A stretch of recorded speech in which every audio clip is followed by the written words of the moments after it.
नमस्कार साथियों, मैं गीता श्री कथाकार और पत्रकार हूँ। मैं आज से एक नई श्रृंखला की शुरुआत कर रही हूँ सत्यहिंदी.com पर। मैं साप्ताहिक रूप से किसी एक किताब, चुनी हुई किसी एक किताब पर रिव्यू करूँगी और बहुत संक्षेप में आपको मैं उस पूरी किताब को संक्षेप में आपको बताऊँगी ताकि आपकी दिलचस्पी बनी रहे और आप एक अच्छी किताब पढ़ सकें।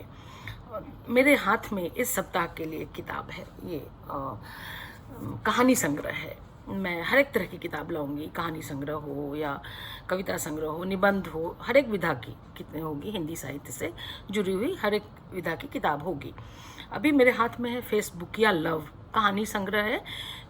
वरिष्ठ कथाकार, कवि, रंग समीक्षक, फिल्म समीक्षक विनोद भारद्वाज जी की।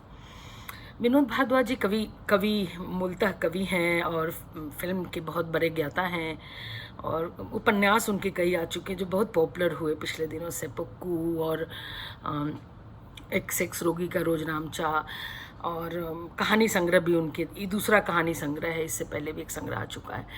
ये संग्रह भी हाल में आया है, एकदम ताज़ा किताब है, इसलिए मैं इसकी चर्चा आपसे करना चाहती हूँ। इस किताब में टोटल 10-11 कहानियाँ हैं। उनके शीर्षक बता देती हूँ, फिर मैं इन कहानियों पे बात करूँगी। एक है फेसबुक या लव, चितेरी, अभिनेत्री, लेखिका, पुराने किले में प्यार, मेरी उम्र 20 साल है, लड़ाई, चाकू, कंसीलर, एक अभिनेत्री का अधूरा पत्र, दूसरी पत्नी। इतनी कहानियाँ। एक खास बात है इसमें, जो अभी आपने शीर्षक सुना होगा तो आपको लगेगा कि पहले कहानी कथाकार हैं ये जिन्होंने सीरीज में स्त्रियों के चितेरी, अभिनेत्री, लेखिका, इस तरह से सीरीज में इन्होंने लिखा है। इस तरह से किसी ने सीरीज में कहानियाँ नहीं लिखी हैं। और एक अभिनेत्री है, एक लेखिका है। आप सोच सकते कितना विराट कैनवस है होगा कहानी का, कि आमतौर पे कहानी के कथाकारों पे या लेखिकाओं पे कोई कहानी मैंने बहुत कम लिखी जाती है, इस तरह की कहानियाँ। फिर अभिनेत्री को तो केंद्र में रख के लिखी जाती है, लेकिन इन्होंने एक सीरीज चितेरी, अभिनेत्री, लेखिका, तो एक चरित्र प्रधान कहानियाँ हैं एक तरह से ये। अब इन कहानियों पर बात करने से पहले इस किताब पे बात करें। वाणी प्रकाशन से आया है फेसबुक या लव, विनोद भारद्वाज का। इस पर बात करने से पहले मैं कुछ बात करना चाहती हूँ। ये जो विनोद भारद्वाज के बारे में बताना जरूरी है। विनोद भारद्वाज देश विदेश की बहुत यात्राएं करते हैं और कला समीक्षक हैं। उनका रेंज बहुत बड़ा है। वो हर एक विधा में उतने ही दक्षता से लिखते हैं जितनी दक्षता से वो कला समीक्षा करते हैं, कविताएं लिखते हैं या कहानी लिखे, उपन्यास लिखे। उनकी सारी विधाओं में उनका हाथ बहुत सॉलिड ढंग से लिखते हैं। मैं यहाँ पे उनकी कहानियों की बात करना चाहती हूँ क्योंकि मैं शुरू से उनकी बहुत सारी कहानियाँ मैंने पढ़ी। विनोद जी की कि मैं अच्छी पाठक हूँ, मैं उनकी सारी चीज़ें पढ़ती हूँ, मुझे उनको पढ़ना पसंद है। उनको पढ़ने के पीछे रीज़न मेरा ये है कि देखिए, उनकी कहानियाँ, विनोद भारद्वाज को मैं पत्रकारिता के दिनों से जानती हूँ। लगभग 30 साल हो गए मुझे उनको जानते हुए। जब मैं नई थी तब वो स्टैब्लिश थे, दिनमान में काम करते थे। उसके बाद वो लगातार बड़े अखबारों में रहे, तो मैंने उनको लगातार नज़दीक से उनका पत्रकारिता का काम भी देखा है और उनका लेखन भी देखा है। और बल्कि उनकी संगति में कहें तो हम जैसे नए लोग, उस दौर में हम तो नए ही थे, हमने बहुत कुछ सीखा है उनकी संगति में। तो विनोद भारद्वाज का जो पत्रकारिता का अप्रोच था, आज जो साहित्य में अप्रोच है, दोनों पोस्ट मॉडर्निज्म का बेस्ट उदाहरण है। मैंने उनको उस दौर में देखा जब भारतीय समाज खुल रहा था और एक वैश्विक नागरिक में हम सब बदल रहे थे और पूरा दुनिया की खिड़की और दरवाजे हमारे लिए खुल गए थे। और जब वैश्विक दखल अंदाजी किसी समाज में, किसी देश में, किसी के जीवन में जब बढ़ती है तो मूल्य बदल जाते हैं, सारी चीज़ें बदल जाती हैं, जीवन शैली बदल जाती है, रहन सहन, सब कुछ, संबंध बदल जाते हैं, समाज बदलता है तो सब कुछ बदलता है, सब कुछ बदलता है। और आप सबको मालूम है कि जो पोस्ट मॉडर्निज्म है, जो उत्तर आधुनिकता है, उसको वृद्ध पूंजीवाद, ओल्ड कैपिटलिज्म की संतान माना जाता है। कि जब कैपिटलिज्म का दौर अब अलग किस्म बुरा हो चुका है, जो अब एक नया वर्ग आया है जो पूरी दुनिया में एक तरह का के मूल्य विकसित हुए हैं। जो समाज जब वैश्विक नगर और वैश्विक गांव में बदला पूरा समाज, तो एक तरह के मूल्य आपको दिखाई देंगे हर एक देश में, हर एक समाज में, क्योंकि संबंध ऐसे बदले, मूल्य ऐसे बदले कि हम लोग संबंध में भी मुनाफा खोजते हैं। और इसको आप विखंडनवाद भी, समाज का विखंडन, मूल्यों का विखंडन का दौर था ये। और किसी के लिए इतिहास से छुटकारा का दौर है, तो किसी के लिए बहुलतावाद है, किसी के लिए छलावा का प्रवेश है जीवन में। मैंने विनोद भारद्वाज की इन सारी कहानियों को बहुत ध्यान से, एक पाठक से ज़्यादा एक विश्लेषक और एक समीक्षक की तरह पढ़ा, क्योंकि मैं सिर्फ कथा नहीं ढूंढ रही थी, मैं इसमें उस बदलाव के उस दौर को पकड़ना चाह रही थी विनोद भारद्वाज की इन कथाओं में। और विनोद भारद्वाज का जो अप्रोच है मॉडर्न, पोस्ट मॉडर्निज्म, वो पूरा का पूरा इसमें इन कहानियों में है।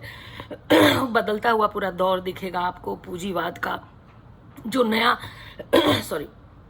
पूंजीवाद का जो एक नया दौर आया देश में, और जो वैश्विक दखलंदाजी बढ़ी, उससे जीवन मूल्य जो बदले, जो संबंध बदले, उससे उसने परिवार को विखंडित कर दिया, समाज को बांट दिया, उसने परिवार को तोड़ दिया, टूटन बढ़ी। और एक फेसबुक नया फिनोमिना है कि जब फेसबुक आया तो उससे नए संबंध पनपे, और कई संबंध दर के नए संबंध बने, एक नए किस्म का समाज तैयार हुआ, आभासीय समाज, जिसने एक दूसरे को समृद्ध किया तो एक दूसरे को टॉर्चर भी किया, यातना भी दी, एक दूसरे पे हमलावर भी हुआ, और एक बैटल ग्राउंड में धीरे धीरे बदल गया, और बहुत सारे रिश्ते बने, टूटे, सब कुछ यहाँ पे। तो इसमें जो फेसबुकिया लव कहानी है वो फेसबुक की पूरी कहानी है। और आभासीय दुनिया में दूसरे को धोखा देना बड़ा आसान, आप छुपे होते हैं, पीछे से रिश्ते बनाते हैं, पीछे से आप लोगों को लुभाते हैं, और पीछे से, तो उसमें जो नायक है फेसबुकिया लव का, वो इसी छल का शिकार होता है। विनोद भारद्वाज की कहानियों में एक बात है कि वो किसी विमर्श के तहत नहीं, वो किसी विमर्श के तहत कोई कहानी नहीं लिखते, उनका सब भोगा हुआ यथार्थ है। ज़्यादातर आत्मकथात्मक शैली में कल्पना के हल्के नमक के साथ लिखी गई कहानियाँ हैं, तो आत्मकथात्मक है। दूसरा, जो विनोद जी को जानता है, जिसे मैं जानती हूँ, उनको लोग जानते हैं, उनकी इन कहानियों को पढ़ेंगे तो वो समझ जाएंगे कि इन कहानियों में ऐसा क्या है, और क्यों ये कहानियाँ किस धरातल से उठाई गई हैं, और ये कहानियाँ किन मूल्यों की बात करती है। इनको वरिष्ठ कथाकार महेश दर्पण ने विनोद भारद्वाज को आधुनिक दौर का मंटो कहा है। तो मुझे लगता है कि गलत नहीं कहा, उन्होंने सही कहा है कि वो आधुनिक दौर के मंटो है, क्योंकि इनकी कहानियों में भोगा हुआ यथार्थ और कल्पना का केमिकल घोल है, रासायनिक घोल है। इनकी कहानियों में पुरुष सहायक भी है, सहयोगी भी है, चालाक भी है, पाखंडी भी है। इनके यहाँ स्त्रियाँ बहुत ज़्यादा विक्टिम नहीं हैं, स्त्रियाँ बहुत नए दौर की स्त्रियाँ हैं, नए समाज की स्त्रियाँ हैं, नए मूल्यों से बनी और गढ़ी हुई स्त्रियाँ हैं, जो अपनी अस्मिता की तलाश में हैं, जिनके लिए अस्मिता प्रायोरिटी है। फैमिली की वैल्यू उतनी नहीं है जितनी वो अपनी पहचान को खोजती हुई और अपने को स्टैब्लिश करती हुई, जो छटपटाहट है उनके भीतर अपनी पहचान बनाने की। तो विनोद भारद्वाज की जब इन कहानियों से आप गुजरेंगे तो आप पाएंगे कि ये सब निषिद्ध विषय है। इस संग्रह के ऊपर ही लिखा है फेसबुकिया लव, प्रेम, सेक्स और आधुनिक जीवन की कहानियाँ। तो ये स्पष्ट है कि इसमें कैसी कहानियाँ होगी, लस्ट स्टोरी जैसी आपको लगेगा कि इसमें लस्ट स्टोरी है, लेकिन नहीं, वो जो वर्जनाएं हैं, वो जो टैबू है कि हम इन विषयों पे बात नहीं कर सकते, उन सब पर बहुत अच्छा कटाक्ष किया है विनोद जी ने अपने पात्रों के जरिए और कथा के जरिए। आपको कहीं से वो थोपा हुआ नहीं लगेगा कि इस कहानी में इन्होंने जानबूझकर सनसनी पैदा करने की कोशिश की, या टैबू को उठाया, या सेक्स पे बात की, या स्त्री इतनी अग्रेसिव है सेक्स को लेके। ऐसा ऊपर से सतही तौर पर देखने से लग सकता है, लेकिन ऐसा कुछ भी आप जब पढ़ेंगे तब आपको पता चलेगा कि ये कहानियाँ आधुनिक जीवन की कहानियाँ हैं, आसपास की कहानियां हैं, घर की कहानियां हैं, और इन सारे पात्रों को आपको ऐसा लगेगा जो बिल्कुल आपके साथ साथ चल रहे हैं। कोई आपका पड़ोसी, कोई आपका दोस्त, कोई आपका जानने वाला, सारे पात्र किसी वायवीय दुनिया से नहीं आए हैं, आपके संगति के लोग हैं ये। इन कहानियों की सबसे बड़ी सफलता ये है। अब मैं कुछ कहानियों की चर्चा करूंगी, सारी कहानियां बताऊंगी तो फिर किताब का मज़ा आपका ख़राब हो जाएगा, इसलिए मैं इसमें से कुछ कहानियों पे बात करना चाहती हूँ। जैसे एक कहानी है इनकी दूसरी पत्नी। दो घनिष्ठ मित्रों की कथा है, दो हम पेशा मित्रों की। ये कहानी दिल्ली के संभ्रांत वर्ग की जो नई नैतिकता है उस पर चोट करती है। सुविधाभोगी वर्ग होता है तो उसमें इसमें दोस्ती और दुश्मनी दोनों के पुरातन रंग मौजूद हैं, और सफलता शत्रु जल्दी बनाती है। तो इसमें दो घनिष्ठ मित्रों को भी शत्रु बना देती है। और ये सफलता का मूल चरित्र है कि वो दुश्मन बहुत पैदा करती है। तो इसमें जब एक दोस्त सफल है, एक असफल है, जब दूसरा भी सफल हो जाता है तो जो पहले से सफल मित्र है उसको बहुत बुरा लगता है, वो उससे ईर्ष्या होती है। ये बहुत नेचुरल कहानी आगे बढ़ रही है। अब इसमें बेवफाई के रंग भी है। एक जो अभिजात वर्ग है, आप लोग सबको पता होगा कि एक समय ऐसा आया था जो वाइफ स्वेपिंग का बहुत दौर था, और एक क्लब है, उस क्लब में वो पत्नियां बदलते हैं। तो ये एक अलग किस्म का एलिटिज्म था। ये इस कहानी में ऐसा नहीं है, लेकिन इस कहानी में पति अपनी पत्नी को कहता है कि तुम मेरे दोस्त के साथ अगर संबंध बना भी लो तो मुझे बताना मत, मुझे कोई बुरा मुझे जानकारी नहीं होनी चाहिए, आप उसके साथ बना सकती हो, मुझे कोई हर्ज नहीं है। तब तो पत्नी इस बात को नहीं मानती है, लेकिन अंत में वो इस काम को अंजाम देती है कि उसके दोस्त के साथ संबंध बनाती है। लेकिन पति इतना पाखंडी है, उदारता दिखाता है, लेकिन थोड़ा अनुदार होके कि मैं जानना नहीं चाहूँगा, तुम मुझसे संबंध बना लेना।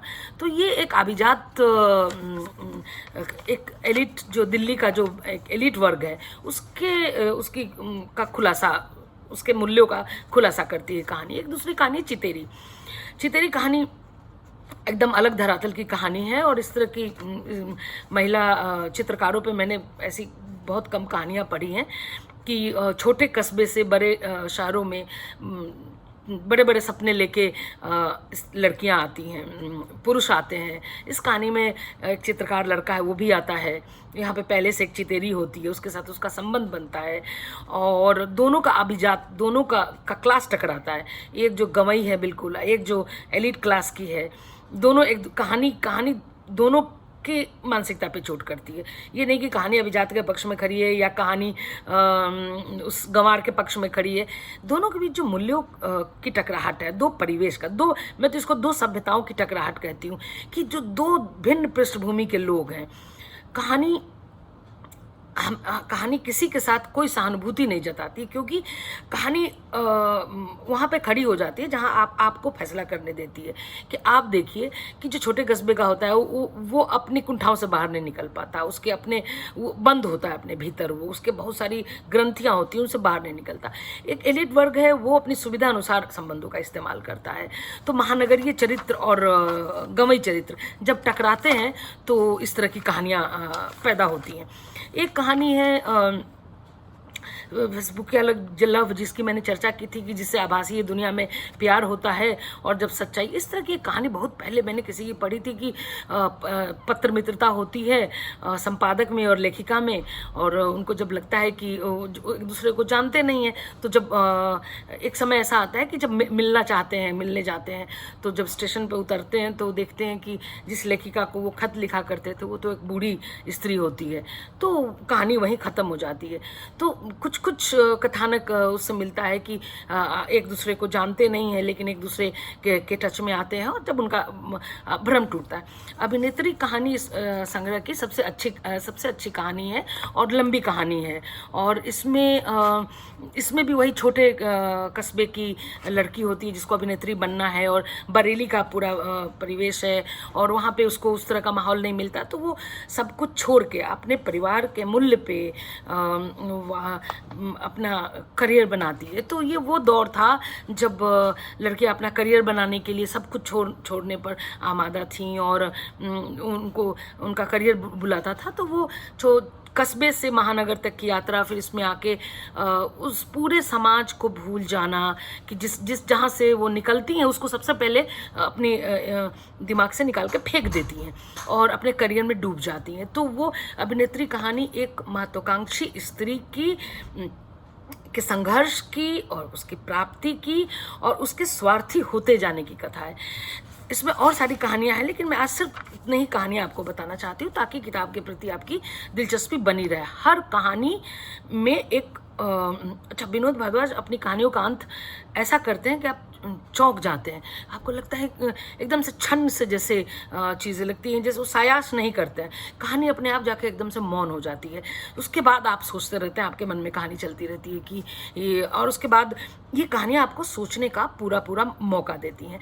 इस संग्रह की कहानियों को जब आप पढ़ेंगे तो ये पूरी की पूरी किताब एक बदलते हुए दौर और बदलते हुए समाज और चीजते हुए मूल्य और बदलते संबंधों की पूरी इसमें कथा है। फिर मैं अगले हफ्ते किसी और एक किताब की चर्चा करूंगी। आज बस इतना ही। बताइएगा आपको कैसी लगी मेरी समीक्षा। तो फिर अगले हफ्ते फिर मिलते हैं किसी और किताब के साथ। नमस्कार, थैंक यू, आपने मुझे सुना।